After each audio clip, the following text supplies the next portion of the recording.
بسم الله الرحمن الرحيم. السلام عليكم ورحمة الله وبركاته. حبايبنا ان شاء الله الفيديو ده هتكلم فيه عن كل ما يخص البركة وعملها، لان في ناس كتيرة يعني سألوني اسئلة كتير، فانا قلت ايه يعني اعمل فيديو مكتمل عن موضوع البركة بدل ايه الاجزاء المقتطعة دي، والناس بتبقى مش يعني عاوزة تاخد فكرة عامة ومش عارفة يعني. فاولا البركة الهدف منها ايه؟ البركة فيها هدفين أساسيين، وأنت بقى بتبدع في الأهداف اللي بعد كده. بس الهدف الأساسي رقم واحد من أعمال البركة إن هي يبقى فيها مية احتياطي لزراعة الأرض بتاعتك. بمعنى إن لو البير حصل فيه مشكلة، وده شيء وارد، ماسورة اتكسرت، فبنقفل البير على ما تتصلح. طب يلا نلم من الناس، طب الناس اللي مش موجودة، طب ما انا هدفع لها، طب انا ادفع واحاسب والم، طب انا الكلام ده كله بياخد وقت. انت ممكن تلاقي بير مثلا انت حصل عطل قعدت يجي 15 يوم على ما تصلح. ساعتها هتجيب مية منين تسقي الزرع ولا تسيبه يموت؟ دي حاجة تانية. في ناس حصتها من المية مثلا بتاخد يوم كل 15 يوم او كل اسبوع. طب محتاجة تسقي في النص، هتسقي منين؟ فهي بتاخد كمية المية بتاعتها كلها تخزنها في البركة، وتسقي ايه؟ تسقي من البركة دي. طيب، ده يستتبع برضو ايه؟ اما اجي اعمل البركة، نفرض ان انا هسقي من البركة دي 10 فدان، وكلمت المهندس عرفت منه، قلت له انا هزرع كذا وكذا دوت. هو قال لي ان كذا ده المقننات المائية بتاعته ان العشرة فدان دول هيتسقوا بمثلا 300 متر مكعب من المية. يبقى انا اعمل حسابي ان البركة 3 اضعاف، يعني البركة تكفي الارض بتاعتي او العشرة فدان بتوعي يتسقوا 3 مرات. ساعة ما تحصل بقى مشكلة ما وانا بقى مزنوق في البركة، ممكن اقسط شوية في اللي انا اسقي. يعني اسقي نص مثلا سقية، اسقي تلت سقية، فيقوم اللي تكفيني 3 مرات دي تكفيني 4 مرات وخمس مرات وست مرات، على ما حسب المشكلة اللي موجودة ما تتحل. البير يتصلح، الماسورة اللي اتكسرت تتصلح، المحبس اللي باظ يتغير، الى اخره. طيب، يبقى احنا كده عرفنا البركة تتعمل تقضي المية اللي فيها، تقضي 3 مرات الارض بتاعتي. دي افضل صورة طبعا، وعلى حسب امكانياتك. في واحد يقول انا عايش امكانيات اعمل كده، طب انا اصل كده مش هزرع خالص. كل واحد، انا بقول المعلومة اللي يعني ايه اللي تعتبر مثالية شوية، وكل واحد بتبقى ساعات التنفيذ بتبقى والظروف. بنحسب المساحة ازاي بتاعت البركة؟ عشان اللي بيقول لي طول في عرض في ارتفاع. يعني انتوا شايفين انا مسنطر الكاميرا كده اهي، ادي من هنا كده لغاية اخر البركة، وبعد كده من نص البركة من هنا لغاية هنا كده العرض. اضرب الطول في العرض في الارتفاع. على سبيل المثال البركة بتاعتي دي عرضها بالعرض كده من هنا، العرض الصغير ده 10 متر. خلاص. لو من تحت من اللي هنا لغاية هناك كده 26 متر. ده من تحت يا اخوانا، مش من فوق. يعني ايه؟ لو بالميول دي، لو انا حسبت من الحافة من هنا لغاية الحافة هناك هتطلع اكتر. انا بحسب من تحت، من الحافة من تحت، فاضرب في الارتفاع 2 متر ونص مثلا، تديني مثلا 1000 متر مكعب او ازيد كمان. خلاص.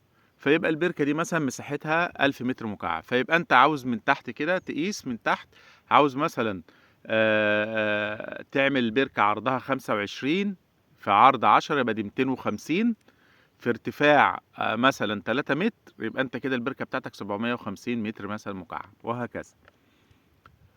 طيب، ايه تاني البركة استفاد منها تاني؟ الميه انا عندي مثلا البير، عندي بير اعماق 1000 متر، في نسبه حديد.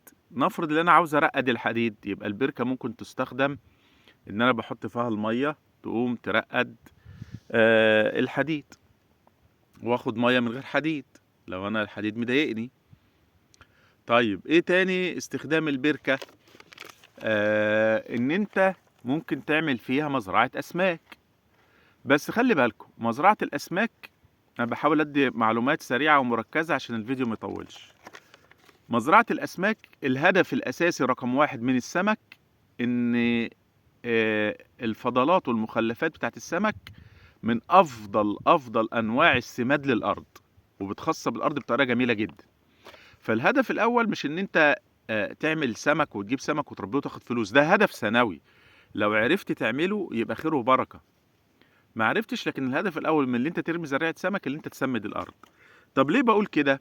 لان انا لما درست موضوع السمك ده لقيته قصه، يعني لقيته دماغ، محتاج فكر ومحتاج اجهزه ومحتاج اسلوب معين. يعني ايه علشان تاخد منه وتمسك منه فلوس مش سهله، مش اللي هي اللي انت تجيب ايه شويه سمك زريعه ترميها وتبقى ترمي لهم شويه اكل وخلاص، لا.